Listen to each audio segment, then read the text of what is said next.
Bienvenue, frères et sœurs, à l'émission Trésor de foi. Et aujourd'hui, nous allons parler du livre de Proverbes qui nous parle de ce trésor de foi. Et le livre de Proverbes que nous allons prendre, c'est le chapitre 11 et verset 25. Et nous lisons la parole au nom du Père, du Fils et du Saint-Esprit. La parole dit: l'âme bienfaisante sera rassasiée, et celui qui arrose sera lui-même arrosé. Alléluia. Et là, nous pouvons voir si nous désirons prospérer dans notre âme, on ne doit pas amasser les biens, mais plutôt les distribuer parmi les pauvres. Nous devons fermer notre cœur et user de patience à la voie du monde vers la prospérité, mais pas celle de Dieu. Il est dit en effet, tel qui donne libéralement devient plus riche, et tel épargne à l'excès ne fait que s'appauvrir. La foi acquit à la richesse. En donnant, il ne faut faire cela continuellement, et je peux alors attendre de recevoir autant de prospérité qui me fera bon, d'avoir comme une récompense venant de Dieu, de grâce pour une attitude de bienfaisance. Bien entendu, frères et sœurs, je ne suis pas sûr de m'enrichir, mais je me rassasie et je ne m'engraisserai pas. Des richesses trop grandes me rendront aussi maladroit que sont ordinairement les personnes corpulentes. Elles ne causeront aussi une dyspepsie, mondanité, et entraîneront peut-être une désignation gracieuse du cœur. Mais non, mes frères et mes sœurs, car je suis suffisamment rassasié pour demeurer en bonne santé. Je peux tout à fait m'en satisfaire, et si le Seigneur m'accorde quelques compétences, alors je serai pleinement contenté. Il existe en revanche un embonpoint mental et spirituel que je veux grandement convoiter. Cela provient en résultat de pensées généreuses à l'égard de mon Dieu et de mon Église et de mes semblables.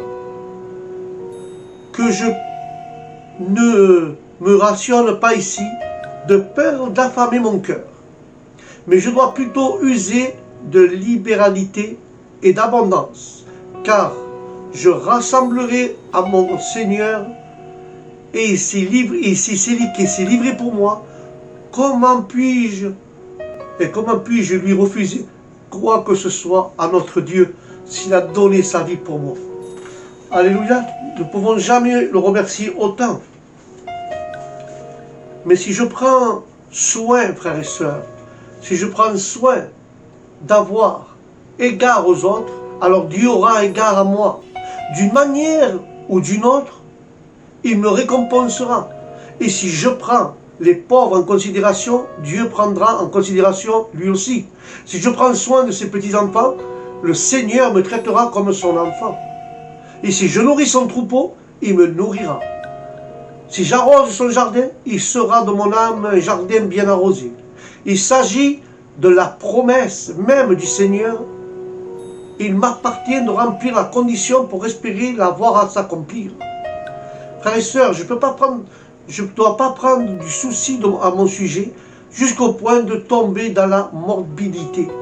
Je peux prendre garde à mes sentiments jusqu'à ne rien sentir du tout et pleurer ma propre faiblesse au point de devenir trop faible pour être en mesure de continuer à me lamenter. Il ne sera de loin plus profitable d'écarter de mon égoïsme et par amour pour le Seigneur Jésus-Christ de commencer à prendre soin de l'âme de ceux qui m'entourent. Mes citernes sont au plus bas, car aucune pluie ne vient les renouveler. Que dois-je faire? Je vais ouvrir le robinet et laisser ce qui reste d'eau d'abreuver les plantes desséchées qui m'entourent. Que vois-je alors? Mes citernes semblent se remplir à mesure qu'elles se vident, une source cachée et ignorée est entrée en action.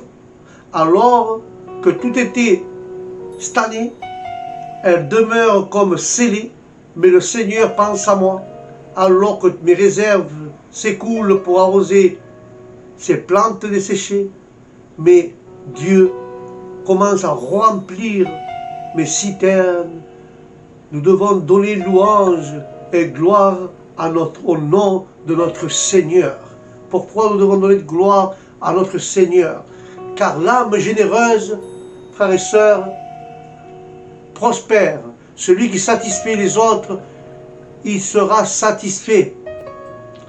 Mais tu vas me poser la question, que ça signifie le livre de Proverbes 11-25? L'importance, ce que nous pouvons découvrir dans ce verset, c'est de la générosité et de la prospérité.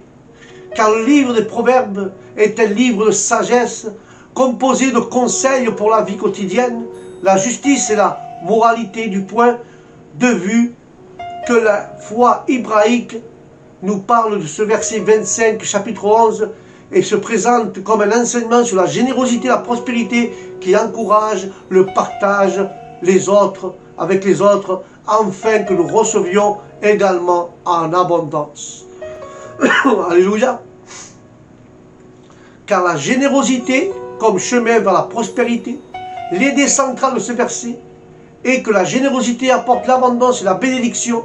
Lorsque nous donnons aux autres avec un cœur sincère, nous faisons non seulement du bien, mais nous le sommes également des graines bénéfiques pour notre vie propre.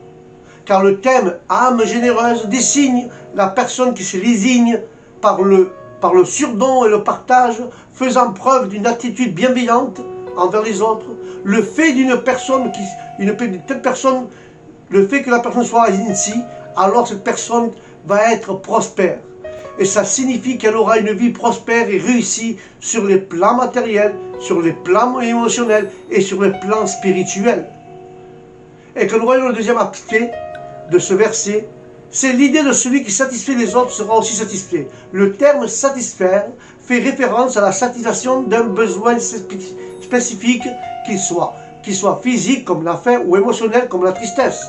Lorsque nous sommes capables de répondre aux besoins des autres, nous contribuons à leur bonheur et à leur bien-être. Mais en même temps, cette action généreuse nous profite aussi car l'acte de donner et de recevoir est réciproque.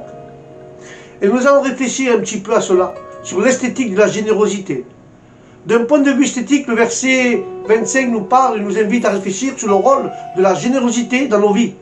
Sommes-nous enclins d'aider les autres ou pensons-nous uniquement à nous-mêmes? Croyons-nous à la prospérité seulement pour nous ou peut être partagée? De plus, l'enseignement de ce verset nous rappelle également que le bonheur et la satisfaction dans la vie ne viennent souvent pas de l'accumulation de richesses, mais du partage de celles-ci et du bien apporté aux autres. Mais vous allez me dire comment nous pouvons appliquer, pasteur, ça dans nos vies? Eh bien, l'application dans notre vie, pour appliquer ce message de Proverbe 11-25 dans nos vies, nous pouvons commencer par nous demander comment pouvons-nous être généreux aujourd'hui. Il s'agit peut-être de partage de notre temps, de nos compétences, de nos ressources avec quelqu'un qui a vraiment besoin. Ou on peut partager d'autres formes de générosité. Et on peut considérer de consister à pardonner à quelqu'un, de faire preuve de gentillesse, faire preuve de compassion avec des situations difficiles et à être prêt à écouter les autres et à leur rapporter un soutien émotionnel. Ça aussi, ça fait partie de la générosité. En résumé, je vais conclure avec cela. L'enseignement sur ce verset nous invite à partager avec les autres et avec généreux sans avoir de crainte de perdre, car au final nous finissons par être satisfaits de la même générosité que nous avons semée. C'est le chemin vers le bonheur et la prospérité avec une signification plus complète et plus humaine. Bref, cette petite réflexion sur le cycle de la générosité, lorsque nous choisissons d'être généreux et non seulement nous semons de la joie dans la vie, et nous semons de la joie dans la vie des autres, mais nous cultivons également un jardin d'abondance dans notre propre cœur. Car la vraie richesse ne mesure pas parce que nous possédons, mais par la capacité de partage ce que nous avons. En donnant avec amour, chaque acte devient un écho de prospérité qui nous revient en remplissant nos vies de bénédictions inattendues et de moments de bonheur profond au nom de Jésus. Amen et Amen. Voilà, c'était l'émission Trésor de foi et nous avons parlé de la foi dans Proverbe 11 et 25. Je vous dis au prochain programme Trésor de foi, que Dieu vous bénisse, que la paix de Dieu vous accompagne. Shalom.